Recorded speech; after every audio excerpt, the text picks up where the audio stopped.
Cette histoire illustre un principe primordial à connaître lorsqu'on est en couple, donc restez bien jusqu'au bout. J'ai toujours été un grand fan de magie et j'aime à le croire un magicien plutôt décent, par rapport à mon entourage personnel en tout cas. Et j'ai rapidement compris que le plus important n'était pas forcément le tour, mais aussi le public.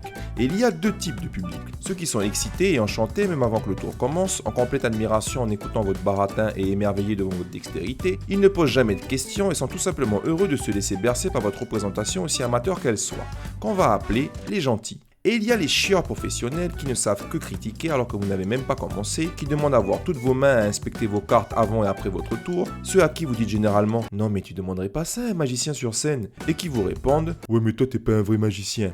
Bref, les chiens de la casse qu'on va appeler les pets de couilles. Pour pouvoir vous raconter mon histoire, je dois vous révéler un de mes meilleurs tours et franchement parfois je me demande pourquoi je suis aussi bon avec vous. Bref, voilà en quoi consiste ce tour. Je donne un jeu de cartes à un gentil, lui-même entouré par d'autres gentils, et je lui demande de choisir une carte au hasard et de devoir deviner son type.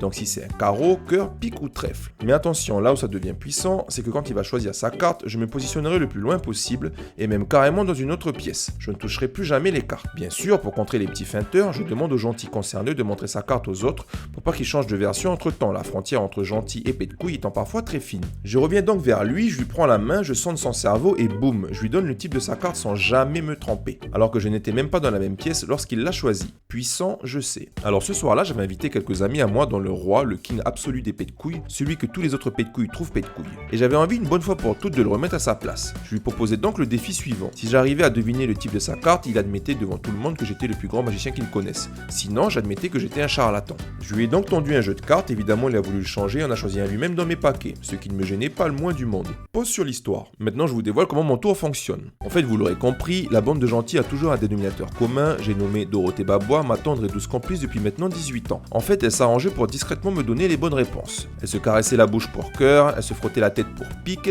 elle se touchait l'oreille pour carreau, elle se grattait le nez pour trèfle. Ingénieux, je sais. On revient à l'histoire. Je prends la main du pet de couille pour sonder son cerveau tout en jetant un regard à ma douce. Et là, vision d'horreur. Elle se gratte l'œil. Le grattage de l'œil n'étant bien entendu pas référencé comme signe valide pour notre tour. Je retente une visualisation discrète et elle se regratte l'œil. Une série d'explications logiques se pose alors devant moi. Elle en était à son 4e verre de champagne. Nous n'avions pas pratiqué ce tour depuis maintenant plusieurs mois. J'avais pas jeté la poubelle du matin, ce qui l'avait bien fait chier parce qu'elle avait bouffé des crevettes la veille. J'ai regardé le dernier épisode de Game of Thrones sans elle. Bref, j'assistais peut-être à une trahison involontaire de ma douce. Dans tous les cas, il fallait que je me lance. Vu la forme de son visage, son oreille est plus proche de son œil que de son nez. De peu, mais quand même. Donc carreau. Par contre, elle s'est gratté l'œil, ce qui correspond au grattage de nez. Donc trèfle. Chaud. Allez, fuck it. Je reste sur ma première position comme toujours. Je dis fièrement haut et fort, carreau. Là, plus un bruit. Le pet de couille me regarde, le visage neutre. Je ne comprends pas encore ce qui se passe. Il retourne la carte qu'il avait gardée et montre un joker. Il éclate de rire. Tous les gentils le suivent et se transforment donc en pet de couille. Malgré les 4 coupes de champagne, elle avait fait la seule chose de sensée à faire. Elle avait improvisé au lieu de chercher à la comprendre, j'ai merdé. Morale de l'histoire, vous ne savez peut-être pas pourquoi ni comment, mais votre femme a toujours raison.